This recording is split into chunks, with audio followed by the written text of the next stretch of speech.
இல்ல சார், நான் சொல்லிடுறேன் சார். அதாவது கள்ளுக்குடியில ஒரு பெரிய சாலை மறியல் நடந்துச்சு. கருப்பஞ்சேரியில 3 மணி நேரமா சாலை மறியல் நடந்துச்சு. வேப்பஞ்சேரியில குளத்து தண்ணியை குடிக்கிற போராட்டம் நடந்துச்சு. அதுக்கப்புறம் முற்றுகை போராட்டம் நடந்துச்சு. கீழப்பாண்டியில யூனியனை போய் முற்றுகை போராட்டம் நடந்துச்சு. இடையூர்ல சாலை மறியல் போராட்டம் நடந்துச்சு. லாஸ்டா வந்து கருப்பஞ்சேரியில நடந்த போராட்டத்தப்ப இங்க உள்ள வாட்டர் போர்டு அதிகாரி என்ன பாத்தீங்க நினைக்கிறீங்களா? நீங்க என்ன எழுதி கொடுத்தீங்க, அவங்ககிட்ட இருந்து என்ன எழுதி வாங்கிட்டீங்க, அதுக்கு என்ன நடவடிக்கை எடுத்தீங்க அப்படிங்கறத நீங்க சொல்லுங்க.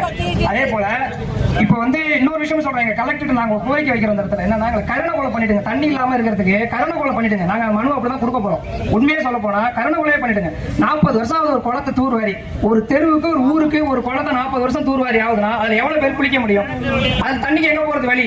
சரி, கோடைக்காலம் வருது, அதிக வெப்பநிலை வருது, ரொம்ப தாக்கம் அதிகமா இருக்க போறது சொன்னா முன்னெச்சரிக்கை நடவடிக்கை எடுக்க வேண்டியது யாரு?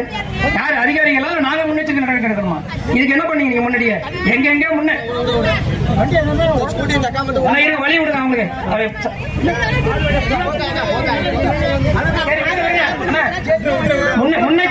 முன்னெச்சரிக்கை நடவடிக்கை எடுக்க வேண்டியது யாரோட கடமை? இந்த அதிகாரிகளோட கடமை.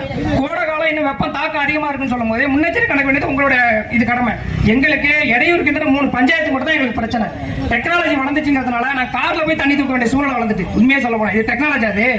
இது ரொம்ப கேவலமா இல்லையா? இந்த அரசாங்கமா இருக்கட்டும், அதிகாரிகள் இருக்கட்டும், இந்த 5 வருஷம் இல்ல, போன 5 வருஷமா இருக்கட்டும், அதுக்கு முதல்ல 5 வருஷமா இருக்கட்டும், என்ன நடவடிக்கை எடுத்துட்டீங்க? இந்த 3 பஞ்சாயத்து மட்டும் தான் இந்த பிரச்சனை, வேற எங்கேயும் கிடையாது. சைக்கிள் ரோட்ல தூக்கிட்டு போறாங்க, ரொம்ப கேவலமா இருக்கு. வெளியூர்காரன் சொல்றான் அவங்க ஊர்ல பொண்ணு எடுக்கலாம், பொண்ணு கொடுக்க முடியாதுங்க. என்ன காரணம்னா என் வீட்டு பொண்ணு நீ ரோட்ல தண்ணி தூக்க விடுவேன், சைக்கிள் தண்ணி கூட பார்த்து வேடிக்கை பார்த்துட்டு போனப்பான். அந்த மாதிரி ஒரு இளைஞர்களுக்கும் பிரச்சனை வருது. இன்னைக்கு ரொம்ப கேவலமான சூழல் நடந்துட்டு இருக்கு. இங்க உள்ள வந்து நீங்க கருத்தை கேளுங்க. ஃபர்ஸ்ட் கருத்தை கேட்டுட்டு எங்களுக்கு இங்க முடிவு தெரியாம யாருமே இங்க ஒரு ஆளும் நான் கிளம்ப மாட்டோம்.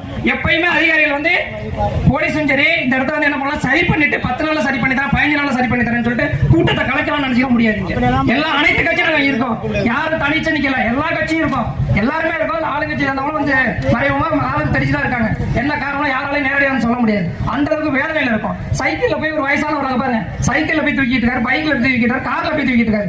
முடிஞ்சா நாளைக்கு பஸ்ஸை மறைச்சு பஸ்ல போயிட்டு தண்ணியை தூக்கி வச்சு திருப்பி பஸ்ல டிக்கெட் எடுத்து ஒரு சூழல் வரும் நினைக்கிறேன். இதுக்கெல்லாம் நாங்க உங்க போயிட்டு கை கட்டி நிக்கிறோமா? அதிகாரிகள் கீழப்பாண்டியில இருந்து போராட்டம் பண்ணாங்களா? அவங்களுக்கு என்ன நீங்க திருப்பி ரிப்ளை பண்ணீங்க? என்ன போய் பாத்தீங்க? நீங்க என்ன சரி பண்ணி கொடுத்தீங்க? நீங்க போன வாட்டி கருப்பஞ்சல சொன்னீங்களா, அதை நிறைவேற்றினீங்களா? போன வாட்டி கருப்பஞ்சல சொன்னீங்க, நிறைவேற்றினீங்களா? நிறைவேற்றல. எத்தனை நாள் இன்னைக்கு அந்த போராட்டம் நடந்து 2 மாசம் இருக்குமா? என்ன பண்ணீங்க? என்ன வரையும் இல்ல. எங்கெல்லாம் பார்த்தா மக்கள்லாம் பார்த்தா ரொம்ப முட்டாளு, எதுவும் பண்ண முடியாது அப்படின்னா ஒரு 30 லட்சம் 40 லட்சம் நிதி கொடுத்து உங்களால அந்த ஒரு பைப் லைனை மாத்தி கூட போட முடியல. அப்புறம் எதுக்கு இந்த அரசாங்கம்? நாங்க எதுக்கு வரி கட்டணும்? 30 லட்சம் 40 லட்சம் தாங்க, 1 கோடி 2 கோடி எல்லாம் கேட்கலாம். உங்களை பாண்டிக்கு இந்த 3 பஞ்சாயத்துக்கு ஒரு சைடுல லைன் அடிக்கிறதுக்கு ஒரு 6 இன்ச்சோ 10 இன்ச்சோ அந்த மாதிரி பைப்பை மாத்தி போடுறதுக்கு 30 லட்சம் 40 லட்சம் போதுங்க.